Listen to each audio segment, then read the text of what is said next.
pointed at Uvero. And Uvero basically, that one question, what's my why, kind of summed it up. I'm going to sell.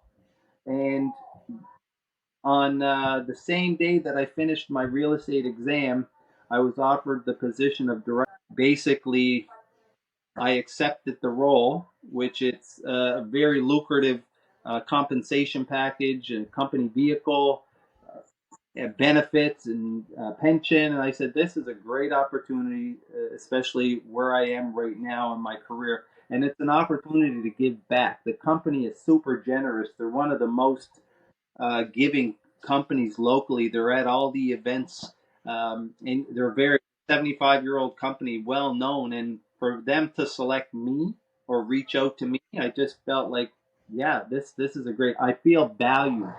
I feel like my value is being seen locally, which I never was. I had to create my own company. In the past, when I was living in the United States and succeeding with my business or with other people's business, nobody knew what I was doing in my local community.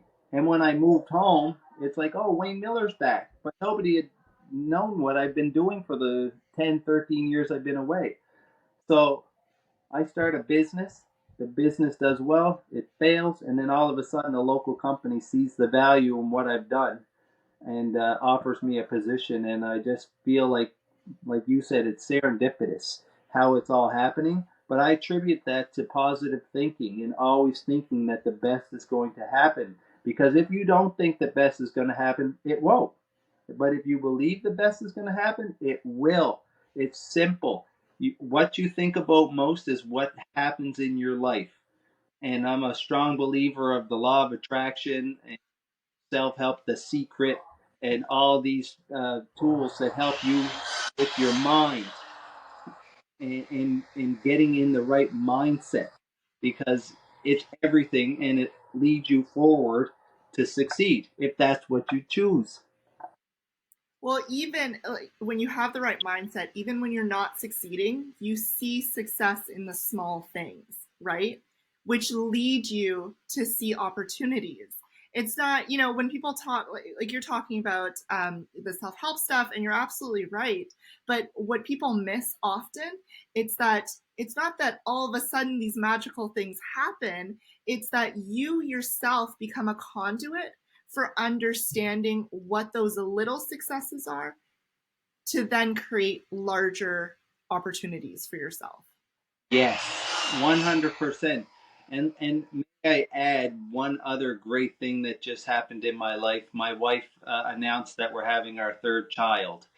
So Wayne, congratulations. I feel like I'm just saying congratulations over and over again, but that's yeah, fantastic.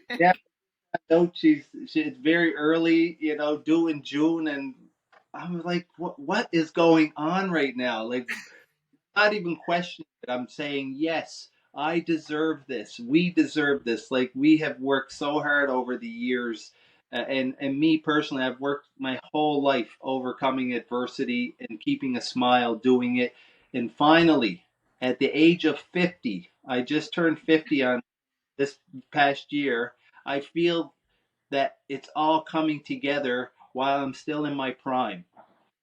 And I owe exercise and healthy nutrition and positive thinking to all of my success. And I'm always learning. I never want to stop learning. I'm always reading. I want to take courses. I want to get certificates. And I want to keep my brain sharp and continue on into the future successfully. I have a vision that I want to be 100 years old. I have a 5-year old and an 8-year old now, and soon to be a newborn. Dad, I'm a 50-year-old dad, and I want to be in my 70s and 80s feeling the same way I do today. I genuinely believe you. When you say that, you have such conviction that it's hard not to believe you. Thank you. Now, I believe me. That's the first person you got to convince is yourself. I believe. I That's believe. amazing. What there's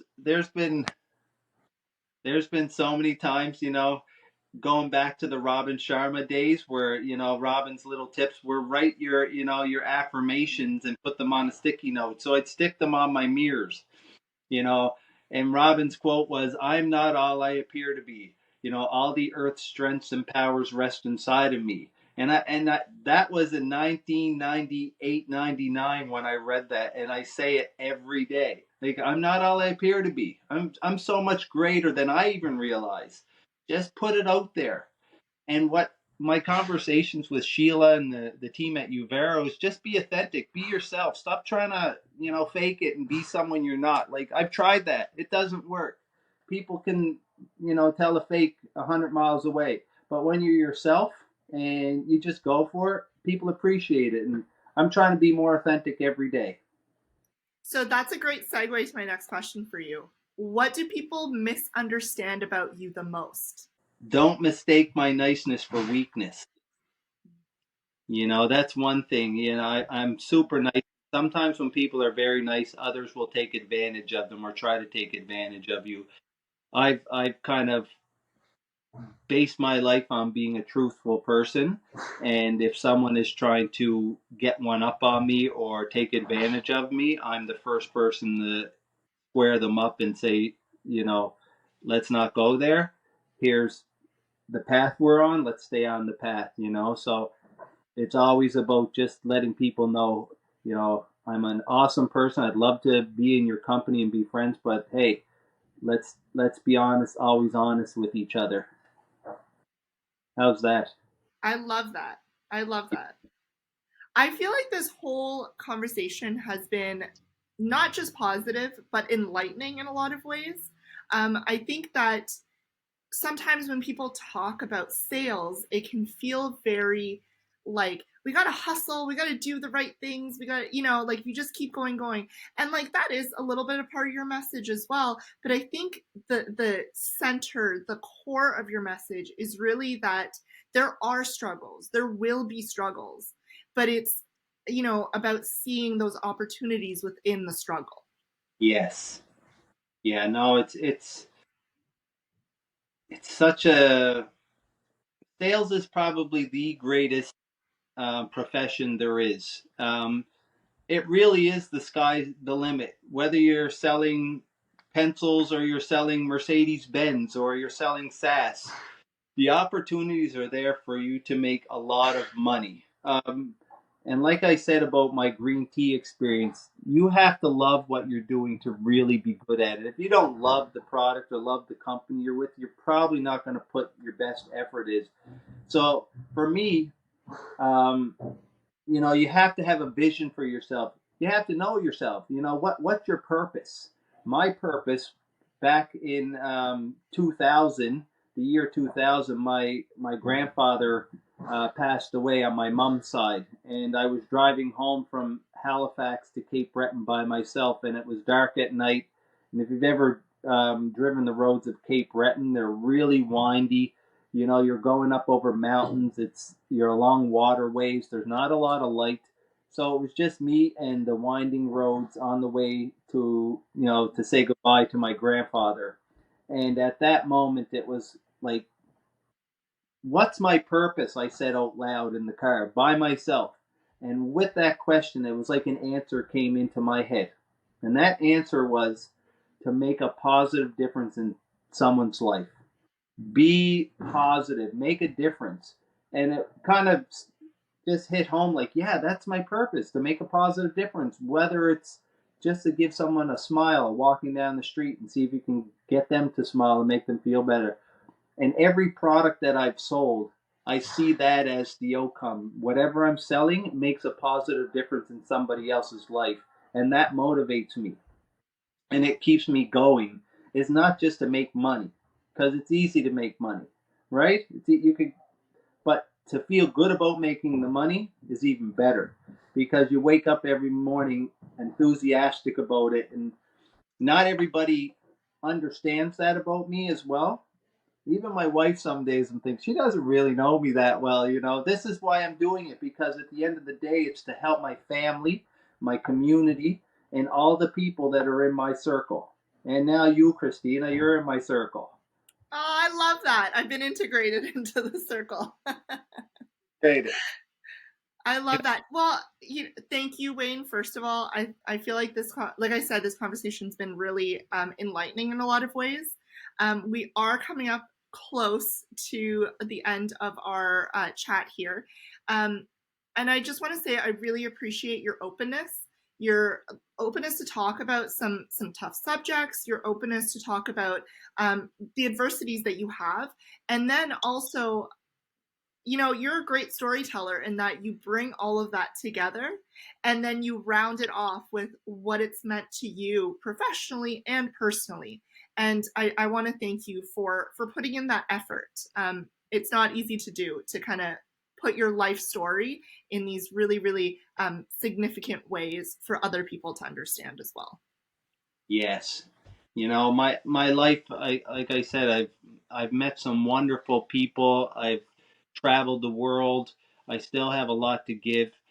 One of the things that I always like to say when I'm speaking to people, and when I'm speaking to you, I feel I'm close to greatness.